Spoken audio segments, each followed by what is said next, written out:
şad olsun. Ve Akif'in deyimiyle bu millete bir daha İstiklal Marşı yazdırmasın. Ana sınıfından 2 tane öğrencimiz bireysel olarak İstiklal Marşı'nın 2 kıtasını okuyacak. Daha sonra da 5 yaş anaokulu sınıfı bizlere toplu bir şekilde okuyacak.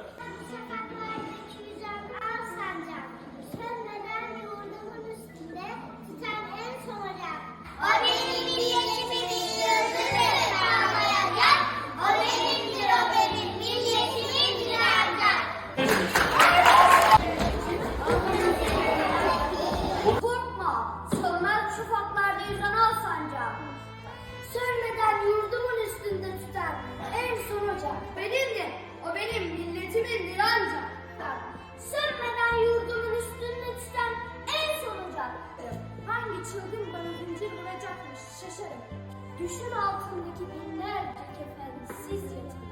Sen şehit olmuşsun, incitme.